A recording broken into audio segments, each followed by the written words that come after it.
Sawadee-kap. Hello and welcome to Daily Wisdom, Walking the Path with the Buddha. Today is our group learning program where each Sunday and Wednesday I get together with students to help them build a foundation in the path to enlightenment. We're using this book, Developing a Life Practice, The Path That Leads to Enlightenment, as our foundational text for this program. And each Sunday I go chapter by chapter, helping you guys to understand what is taught here and how to actually develop the mind on this journey to enlightenment, where the mind can be peaceful, calm, serene, and content with joy, no longer experiencing any discontent feelings, where the mind can eliminate its anger and frustration, agitation, annoyance, guilt, shame, fear, stress, anxiety, loneliness, boredom, shyness, resentment, jealousy. All these feelings and others are eliminated from the enlightened mind, along with all the other wholesome qualities that you cultivate, like focus, concentration, clarity, deep memory. You'll notice your personal, professional relationships are blossoming. They're all at ease because you're not being bitter and harsh and hostile any longer. And you'll notice you're not even in a bad mood, that it's physically impossible for the enlightened mind to experience a bad mood because you've uprooted the causes and conditions that are producing that. So today we're going to be in chapter 1. We actually just recently restarted this program from the very beginning, where I did a few weeks of kind of helping students to get an overview of the path to enlightenment and really going in depth with the Eightfold Path. But now we're going to be starting from the very beginning of the book. So whether you're joining for the first time or you've been joining regularly, welcome to all of you guys. You'll be able to learn easily from this point forward, where you can get this book from our website by going to buddhadailywisdom.com. You can download it for free. You can take it and go print it if you like. You can order it on Amazon if you have access to that. Or if you're here in Chiang Mai, you can get access to it through our temple. We have printed versions where you can just essentially reimburse us for the printing cost.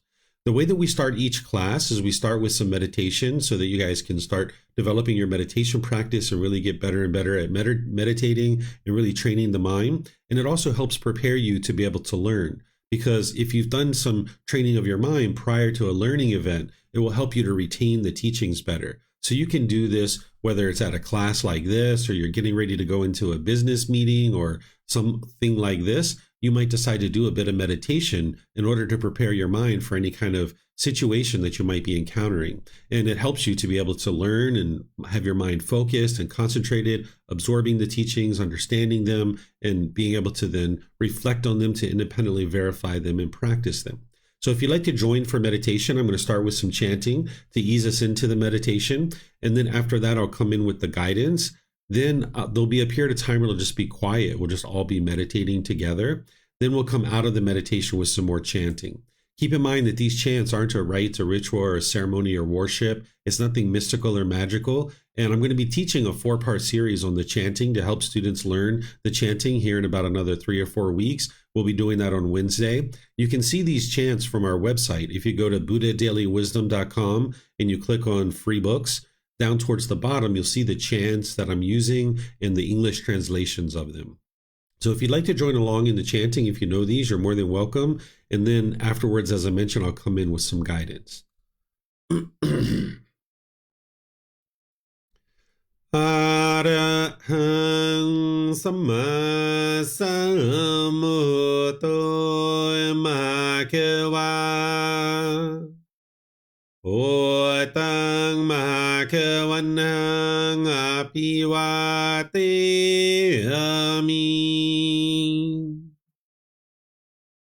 Savakato Bhagavata Tammo Dhammang Namasami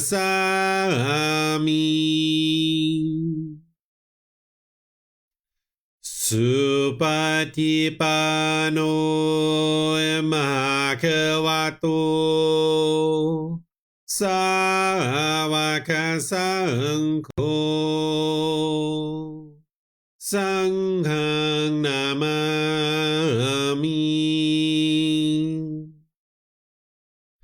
Namo Tassa Bhagavato Arahato Samma Sambuddhassa Namo Tassa Bhagavato Arahato สัมมาสัมพุทธัสสะนะโมตัสสะภะคะวะโตอะระหะโตสัมมาสัมพุทธัสสะอิติปิโสมะคะวะอะระหังสัมมาสัมพุทโธวิชาจารณังสัมมุโนสกขาโตโรกาวิตุอนุเตโรปุริสาดามาสติสัตตาตาวามนุสรังโอโตภาควาติ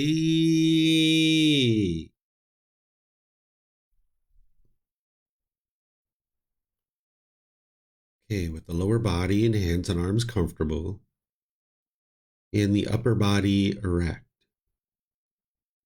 Just close the eyes and start breathing in through the nose and out through the nose.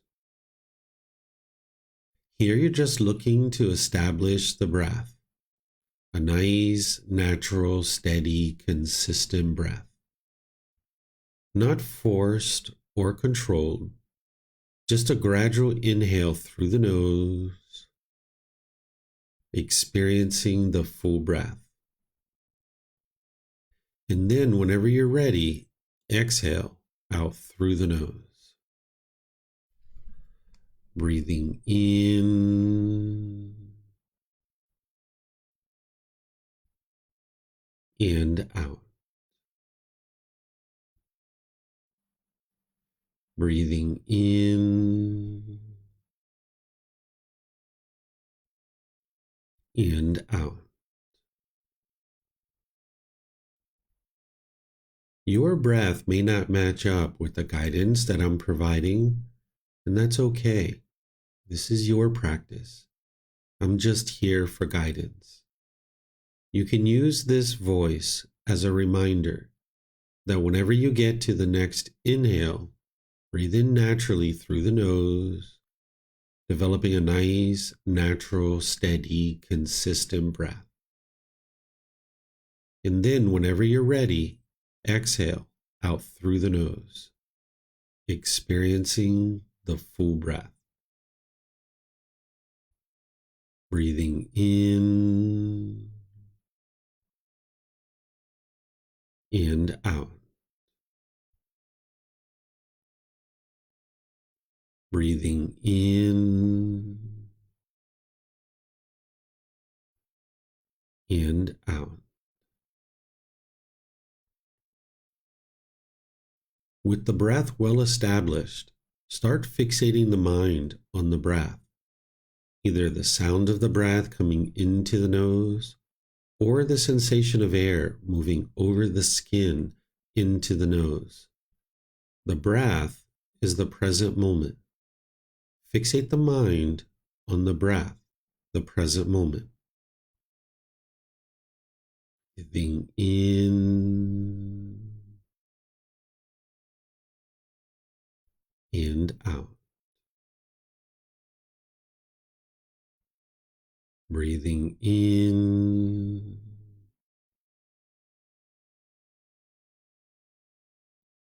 and out. With the mind fixated on the breath, whenever you notice that it moves off the breath, cut that off, let it go, and come back to the breath, the present moment. No need to observe the thought, label it, judge it, analyze it, or even try to figure out where it's coming from.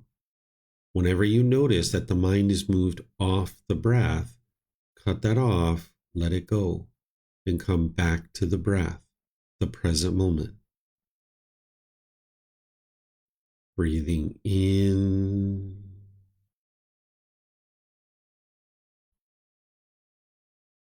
and out.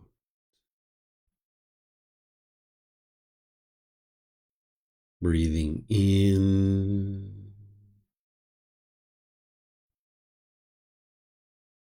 and out. I'm going to be quiet now and let you do this work of focusing on the breath, cutting off and letting go anytime the mind moves off the breath. You have nowhere to go. There's nothing to do. No one needs you right now. This is your time to focus on the breath. Breathing in and out.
อะระหังสัมมาสัมพุทโธมะเขวาพุทธังมหาเขวันหังอภิวาเทมิ สวากขาโตมหาเขวตาธัมโมธัมมังนามัสสามิสุปฏิปันโนมหาเขวโตสาวกสังโฆสังฆังนามามินะโมตัสสะภะคะวะโตอะระหะโตสัมมาสัมพุทธัสสะนะโมตัสสะภะคะวะโตอะระหะโตสัมมาสัมพุทธัสสะนะโมตัสสะภะคะวะโตอะระหะโตสัมมาสัมพุทธัสสะอิติปิโสมะเขวาอะระหังสัมมาสัมพุทโธวิชาจารณังสัมมุโนสคาโตโรกาวิโต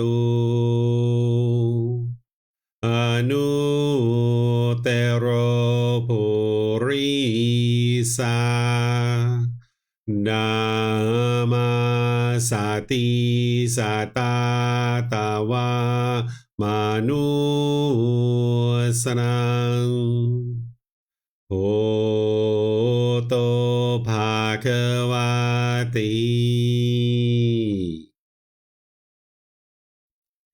Okay, if you guys would like to slowly make your way out of meditation. Once again, welcome to all of you guys. Welcome to those of you guys joining in Facebook, YouTube, or Zoom. Those of you guys that maybe have been attending regularly, or someone who might be brand new coming in today to be able to start learning the teachings of the Buddha. I'd like to welcome all of you guys. As I mentioned, each Sunday we go chapter by chapter in this book, helping you guys to understand the foundational teachings that you need in order to be able to get to enlightenment.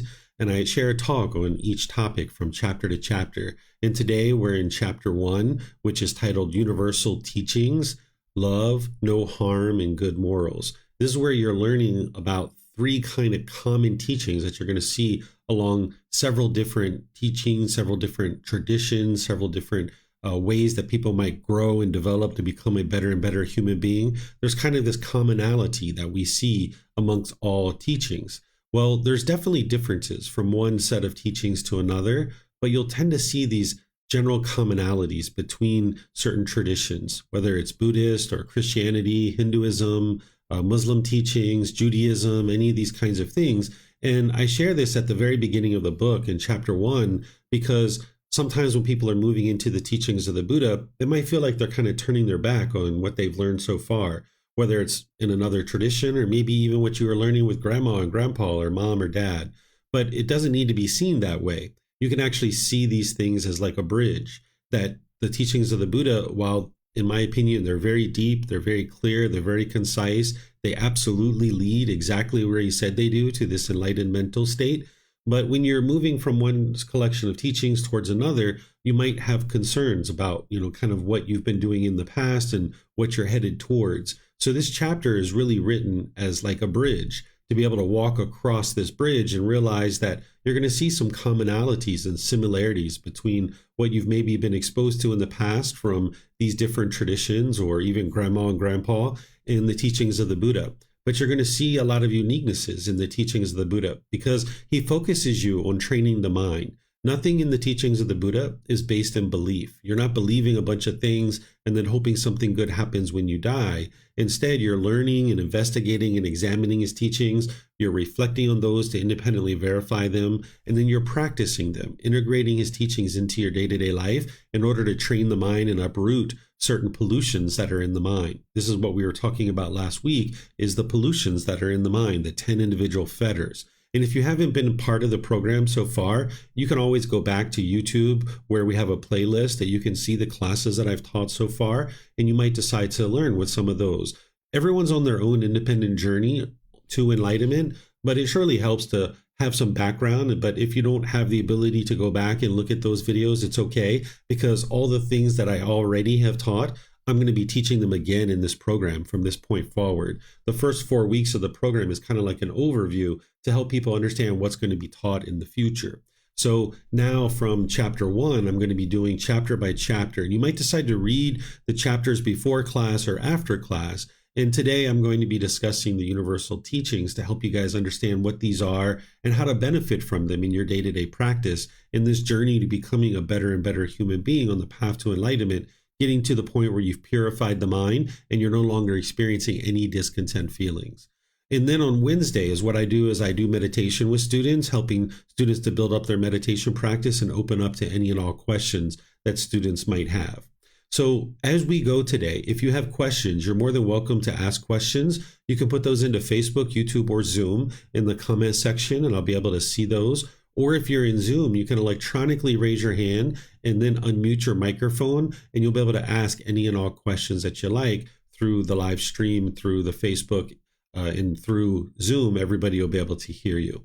Okay, so just to kind of help you understand why I teach these universal teachings is that it helps a practitioner to observe that many traditions of teachings are founded in these same universal teachings. Essentially, learning and practicing the teachings of the Buddha is to get this clarity that you're going to be able to see in his teachings and how to become this improved individual in this journey in life, in this path forward, in the path to enlightenment. And you can see it not as you're leaving behind what you've done before, but as a continuation where the things that you've already been working on, they've led you to a certain point, but now maybe you're looking to get deeper into some teachings that are going to really help you make your way to the rest of the journey where the mind can be fully awake and you can experience the peace, the joy, the calmness and serenity of the enlightened mind, where you eliminate all those discontent feelings, where you're no longer experiencing any anger and sadness and frustration. You don't have bitterness and hostility in your mind. You're able to live harmoniously with all beings. And this just takes training of the mind.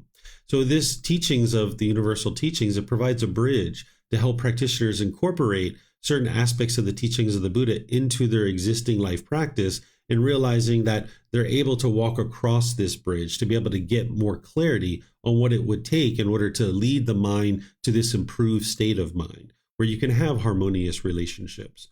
And as you're learning the teachings of the Buddha, they are very detailed, they're very precise, they're very concise. Everything that I teach is based on the original words of the Buddha. And it's important that you learn in the original words of the Buddha, because then you'll actually see what he taught and what he didn't teach. And as you're learning and growing and developing, it's a gradual training, a gradual practice, and a gradual progress. You can't just snap your fingers and instantly implement the things that the Buddha is teaching. So you're going to need this gradual improvement. And yes, there's meditation involved in training of the mind, but there's a whole other host of teachings that the Buddha taught besides meditation that you're going to need to know in order to gradually make your way to enlightenment.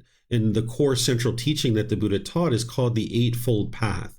And in 3 classes in the past, I went through each section of this using the words of the Buddha so that students can understand this to a certain degree. And then, as I mentioned, I'm going to be doing that again in chapter 4 and in chapter 5. You're going to be learning this Eightfold Path to gradually walk forward in developing the wisdom of the path to enlightenment. And as you're developing this wisdom of the path to enlightenment, it is detailed and it is going to take you gradual training, gradual practice, and gradual progress in order to be able to implement it and experience more and more results. But as you're making your way to that, if all else fails and you're having difficulties remembering what it is that you might decide to practice in any given situation that you find yourself in, this is where the universal teachings can be really helpful. Because if your goal is to produce wholesome results in your life, or what we refer to as wholesome Gotama, then it's wise decision making that's going to lead to those wholesome results. Whereas if you make unwise decisions, you're going to experience unwholesome results. This natural law of Gotama isn't anything mystical or magical. It's nothing to believe in. It's not about blame or fault or punishments and rewards. There's no being who's overseeing this. It's literally cause and effect, or action and result. And when you're making decisions either wisely or unwisely, you will experience either wholesome results or wholesome Gotama, and unwholesome results or unwholesome Gotama.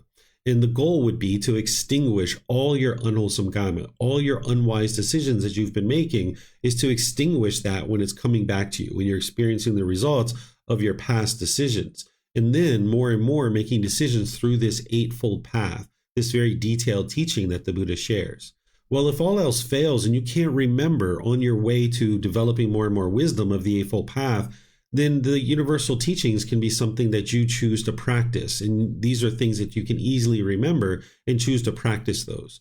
But ultimately, you're going to need to know the Eightfold Path, inside and out, backwards and forwards, up, down, left, right.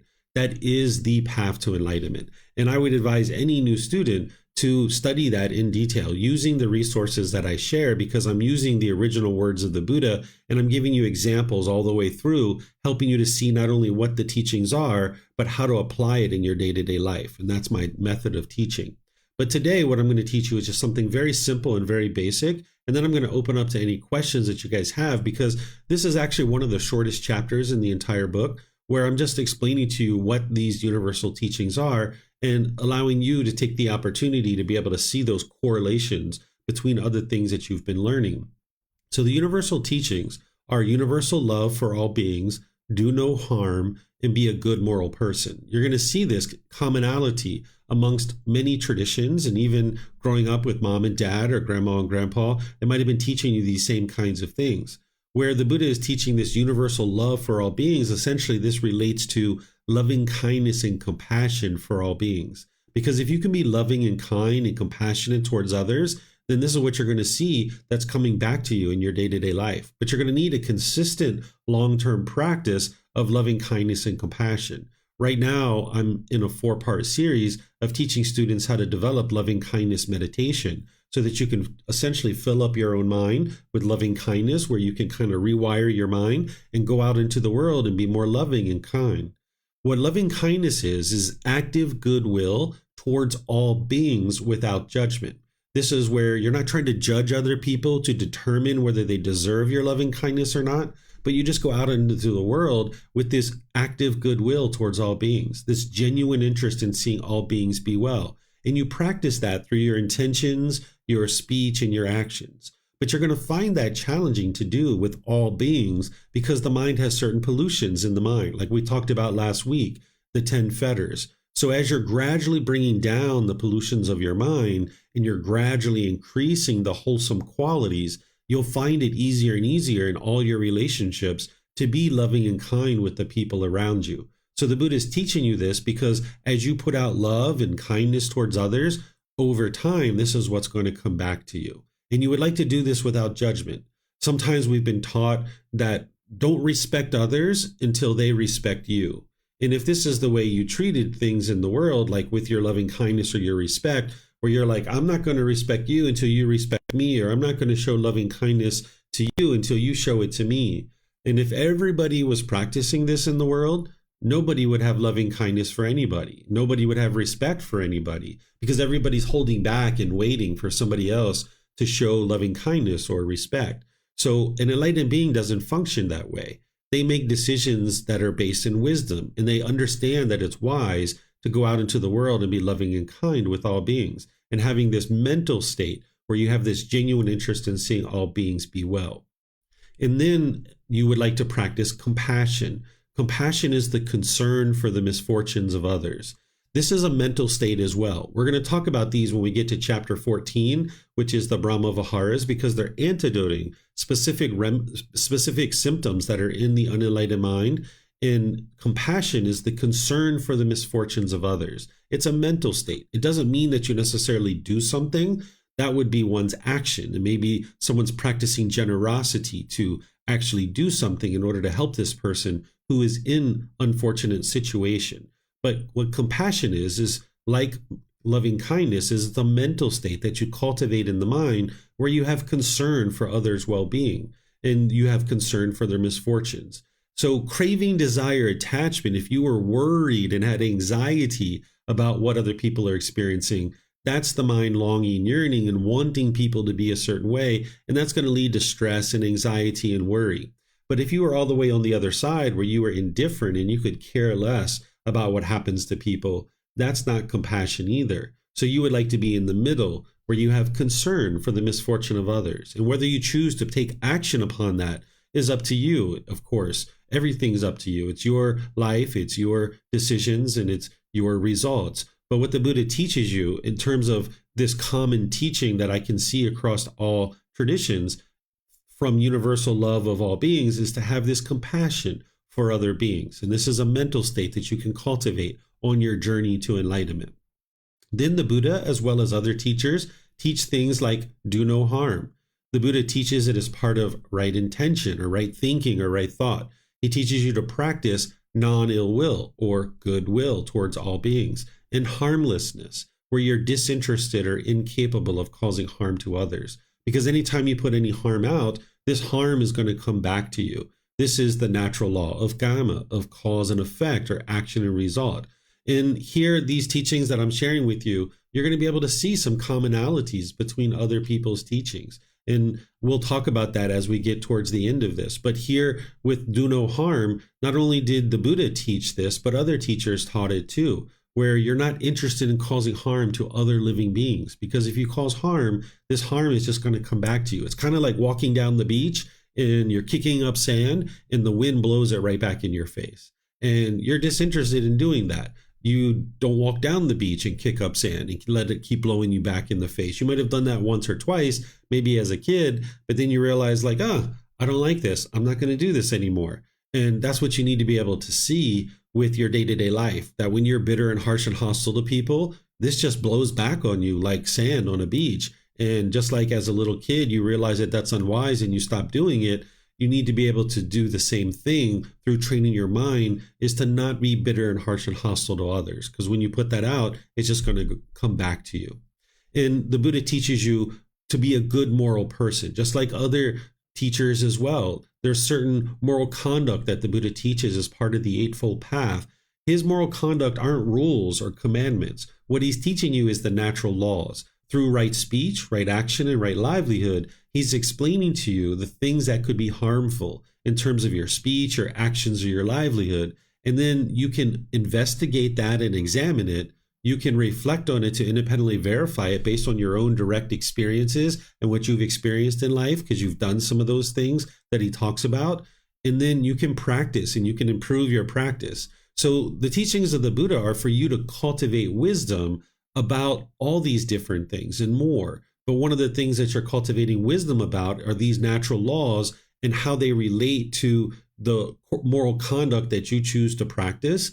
And when you're practicing good, wholesome moral conduct, and that's what you're putting out, then that's what you're going to see coming back to you. So the Buddha doesn't have rules and commandments. If you were following rules and commandments, you wouldn't understand the why behind it. It's just somebody's rule and somebody's enforcing this rule. But that's not what the Buddha taught. He's helping you to understand these natural laws so that you can awaken and you can make wiser decisions. And now you can experience wholesome results. Because when we made unwise decisions related to the natural law of gravity, we struggled and we had difficulties. We fell down, we broke our toys, we hurt our elbows and our knees, and we had all kinds of trouble when we first started in life because we lacked wisdom of the natural law of gravity. But slowly but surely, we gained wisdom of that. We started making wiser decisions, and now we don't struggle with the natural law of gravity. We can climb ladders, we can ride bicycles, we can get on airplanes, and now we can navigate the world peacefully.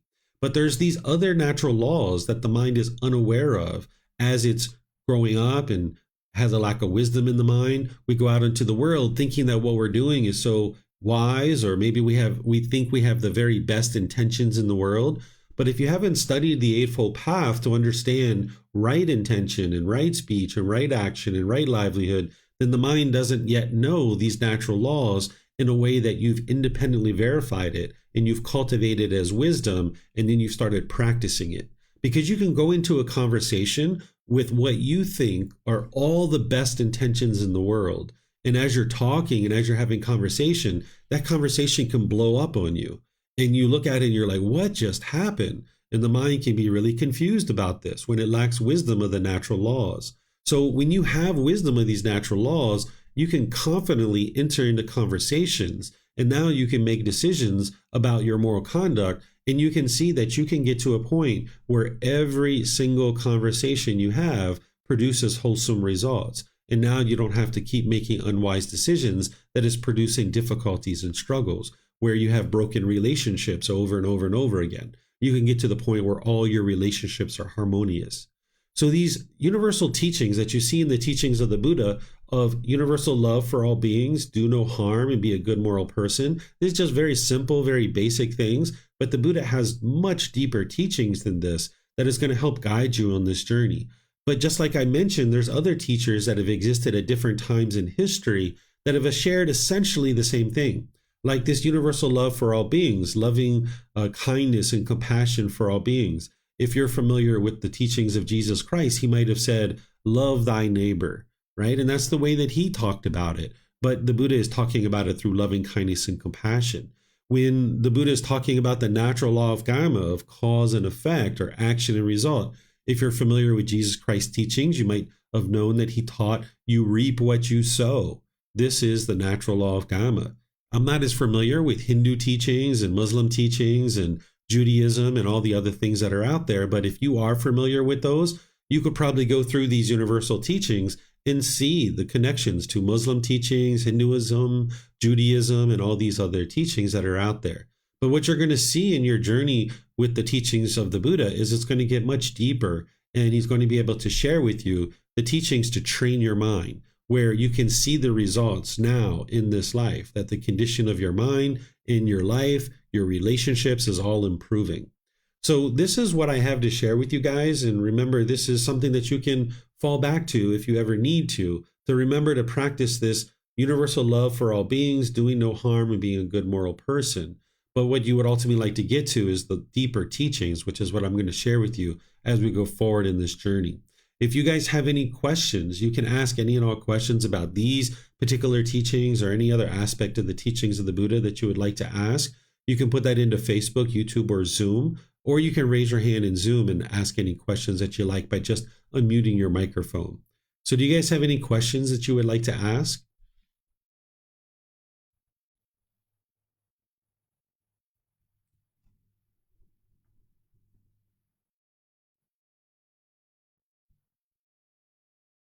Okay, I'm just going to check social media here. I don't see any questions coming in on Zoom. Okay, it looks like Paul has a question. Go ahead, sir. Hi, David. Can you hear me? I sure can. Perfect. Thank you. It's my first time joining the Zoom meeting. I just discovered your your podcast in the last month or so, but I had done meditation, various forms over the years. So I'm trying to follow yours at this point. And question, as far as the meditation itself goes, the mindful breathing, is that something that it should be just reserved for when we're meditating? Or is it something that we can turn to when we're trying, for instance, to fall asleep at night, or when we're, in our day-to-day stressed and we want to try to somehow relieve ourselves? Is it okay to use that mindful breathing technique I know I've heard on your podcast that, you're not to use it when you're doing other things like gardening, et cetera, et cetera. But I'm thinking in terms of, let's say trying to fall asleep, is it okay to use that in that situation example? Yeah, the short answer there is yes. You can really meditate at any point that you would like to stop and meditate. But what you would like to be able to do is build up your meditation practice to 2 or 3 sessions per day and building up to 30 minutes or more. And this is something that takes gradual training, and it'll oftentimes take 6 months, a year, or 2 years to build up to that. And that's what you would like to kind of be doing on a regular basis. But then, if you'd like to use some of the breathing mindfulness meditation as you're falling asleep, this can be really helpful for you, that you're just focused on the breath, because sometimes when someone's falling asleep, their mind is kind of ruminating and almost can be a little bit obsessive.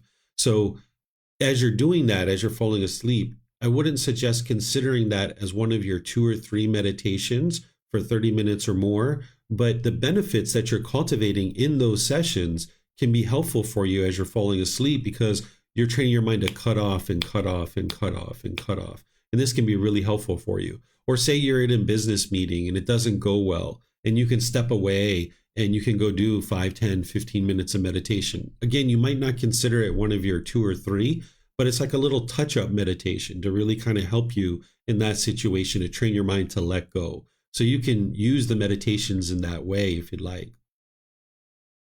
Yeah, I just wondered if, like a mantra, which this is not, I get that, is that you're not to use it unless you're actually meditating, to sort of reserve it for when you meditate.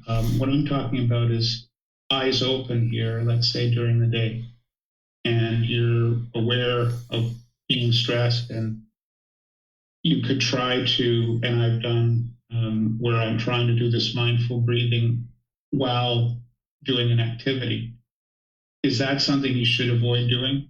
Yeah, that would be trying to do 2 things at one time. The Buddha teaches singleness of mind, to do just one thing at a time, because the mind can only do one thing at a time. Where if like someone was typing out an email and trying to focus on the breath, the mind's not going to be able to do these 2 things. It's going to be rapidly cycling back and forth between email to focus. And then when you get to the end of your day, the mind can be overactive, it can be stressed and having anxiety, because this is what the mind has been doing. It's kind of like a racehorse running around a racetrack. When it goes to the barn, it's all hyped up and it can't calm down. So if you do that with your mind on a regular basis, that's what you're going to experience. So what you would like to do is just one thing at a time. If you're writing out the email, just write out the email. And then if you're done with that, or you'd like to take a break from that, then you pause and you do your meditation. And that's what you would like to be doing. And when you're falling asleep, as I mentioned, this can be helpful during that situation, but you just probably wouldn't consider that one of your 2 or 3 meditations. So you would like to have a dedicated, active, purposeful training session. That's what you would like to be doing with the meditation.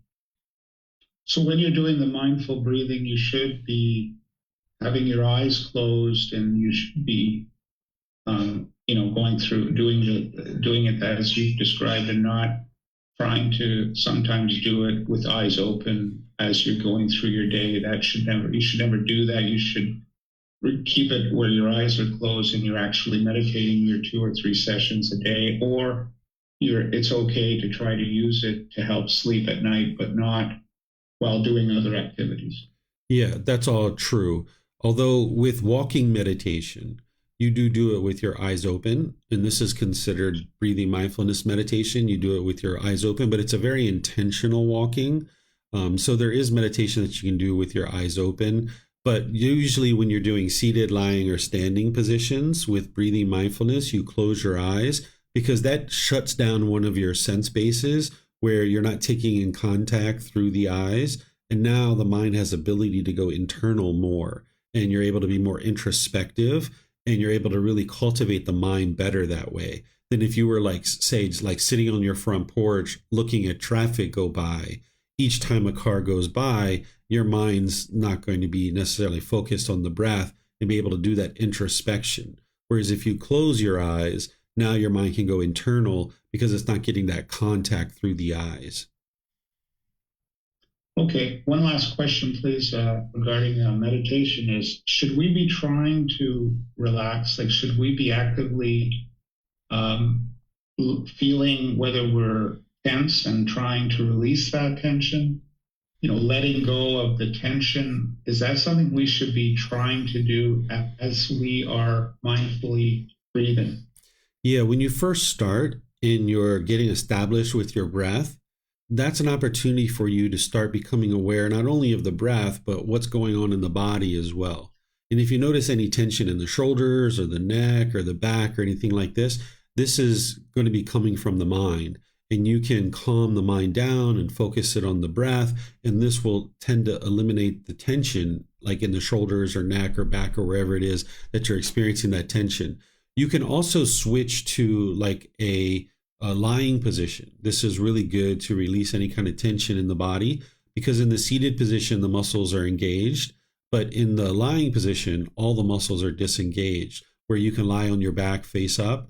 And the only thing you have to be aware of there is that sometimes the mind can have a tendency to fall asleep.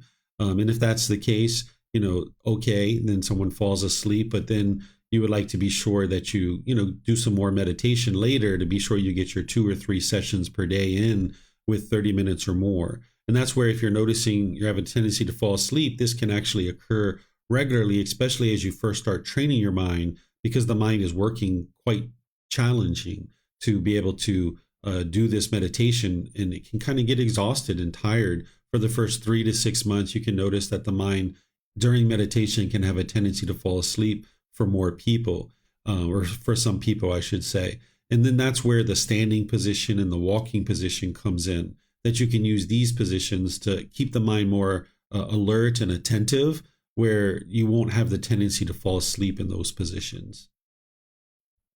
So, just finally, when doing this meditation, if you notice your muscles are tense or whatever, it's okay to actively try to keep your body relaxed. Like when you notice you're tense, you release that tension as you're doing your mindful meditation. As your mindful breathing goes on, and you notice tension, you let go of tension, and that keeps coming up because thoughts come up. You get tense. You go back to your mindful breathing, and you actively try to release physical tension, like muscles that are tightened, kind of thing. Exactly. That's exactly what you would like to be doing. And usually when those things are going on, that's where the mind's starting to develop what's referred to as the 4 foundations of mindfulness. If you've learned the Eightfold Path with me yet, you heard me talk about the right mindfulness and those 4 foundations of mindfulness, where you become aware of the bodily sensations, the feelings, the condition of the mind, and the mental objects. So as you're meditating, you might start noticing more awareness of the body. And in those situations where you're noticing that tension, you would like to release it. And that's helping your mind to gain control and discipline, and so that you can now actively notice what's going on and then let it go as you need to. Thank you, David. Yeah, you're welcome. Pleased to help you. Very helpful. Yeah, nice to see you here online. Okay, it looks like Ted, you have a question, or maybe Kristen. Hi, thank you, Teacher David. I just had 2 experiences this week that I just want to know if I could have handled them any better. There was one I was in a class, taking a yoga class, and there was a woman behind me, and we were sort of doing a forward fold, and she ended up sort of on my mat. And she was like kind of sweating and like all on my mat. And I realized how attached I am to my mat, because I immediately felt uncomfortable, and I was like, oh my God, what is she doing? And I want her off my mat. And suddenly I was no longer practicing my yoga. I was focusing on this woman on my mat, and sort of struggling with that. And immediately I wanted to teach her that that's not appropriate, and kind of going all through these thoughts in my mind. And then I caught myself. It's impermanence.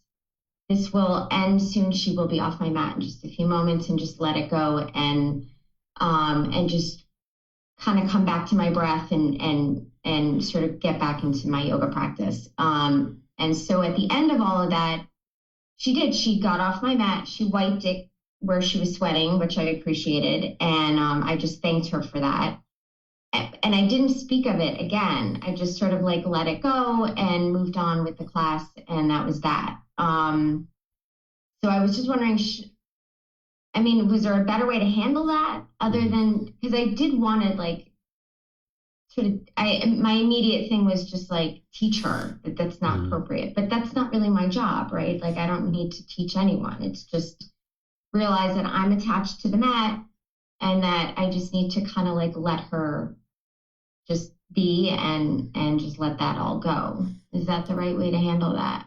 Yes, that's perfect. And what you could also do is arise some loving kindness and compassion there for this person who's challenged. But your thought process and how you handled it is exactly the way you would like to handle it.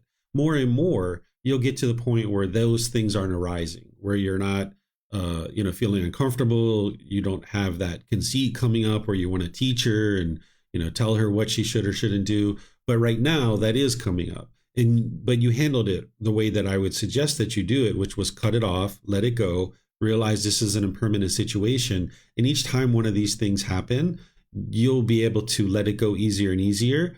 And eventually it'll get to the point where it won't even arise. Just right away as this happens, the mind will just be peaceful and joyful, and your loving kindness and compassion will be right there. Oh, ma'am, are you okay? Is there something I can help you with? Or you might be helping her up or whatever it is that you decide to do. But your mind won't go to where it went this time. So these kinds of situations are wonderful to be able to show the mind where your attachments are. So now that you know you're attached to your yoga mat, what I would suggest you do is you let some people borrow it. That's going to help you let go of your attachment to your yoga mat. I know that might be challenging for you. You're like, oh no. And now might not be the time. You might not be interested to do it right away. But when you are able to let go of these kinds of attachments, then like the attachment to your husband behind you that you probably have, that'll become easier, right? Like the idea of letting go of that attachment is a lot harder when you've got all these other little attachments in place. So when your mind gets used to letting go of the yoga mat or letting go of the food or letting go of, this thing or that thing, then more and more your mind kind of is more pliable and it'll be willing to let go of a stronger attachment, like to your husband, or if you guys have kids or something like that. So that's what I would suggest you do here is now at some point start kind of like finding a way that you can let other people borrow your mat. And of course, not everyone's going to be interested in doing that. Maybe you take an extra mat with you and you let your really favorite mat be borrowed by somebody else and you use the secondary mat. And this is going to help your mind to let go. Okay. Thank you. You're welcome.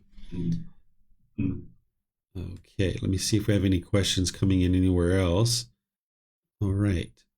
I don't see any questions anywhere else. As I mentioned, this is a really short chapter and it's a very short teaching. Sometimes our classes go longer or go shorter, but today this was what I had to share with you guys, just kind of get you guys thinking about how the teachings of the Buddha can be a bridge for you and serve as a bridge to helping you walk forward towards improvement in your day-to-day life. And you can see that the more that you learn the teachings, the more you practice them, you'll be able to see the truth that these teachings are helping you. So if you haven't read this chapter yet, you can go ahead and read it. It's very simple and straightforward chapter to read. It's just kind of easing you into the book. The real heart of the book starts like chapter 3 and 4 and 5 and so forth all the way through. That's where the real heart of the book is. So we're going to be in those chapters here soon. Next week, we're going to be in chapter 2, which is titled, Why Study the Teachings of the Buddha? And if you read that chapter before class, you'll understand what I'm teaching there. But some people like to read after class, so it's up to you. We're going to do class a little bit differently next week. Rather than me really teaching the way that I do typically, what I'm going to do is open up to a discussion where those of you guys that are in Zoom and Facebook and YouTube, we've been studying now for about 6 weeks in the group learning program. And this is an ideal time for us to have more of a discussion because you're going to see why I think it's wise for somebody to study the teachings of the Buddha in that chapter. But instead, I would like to kind of organize a interactive discussion where all of us can discuss why is it that we've chosen to study the teachings of the Buddha. And we can have a more interactive discussion. And this is an opportunity for people to get to know each other, know names of each other, and kind of learn a little bit about each other. You'll see how I do this. It's a little bit different than what we do in our other classes. So if you guys would like to come to that, it's a great time to become interactive and learn from each other and get to know some of your classmates as well. So if those of you guys that are in Facebook and YouTube, typically, if you'd like to come into Zoom, that's a great opportunity for you to do that, because then we can be more interactive with each other that way. But whatever you choose is totally up to you. So that's going to be next week on Sunday. And then on Wednesday, we're going to be in part 2 of our 4-part series on loving kindness meditation. So I'm going to be teaching, or actually we're going to be doing loving kindness meditation together, and then I'll open up to any and all questions that you guys might have. So thank you all for joining. Thank you for your interest in learning and practicing the teachings of the Buddha. As you guys need help, you're always welcome to reach out through the classes, through the Facebook group, sending private messages, or you can schedule personal guidance through our website. So perhaps I'll see you guys in one of these future classes. Be well and have a lovely rest of your day, whatever you choose to do. We'll see you next time. Sawadee-ka.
Thank you again for watching.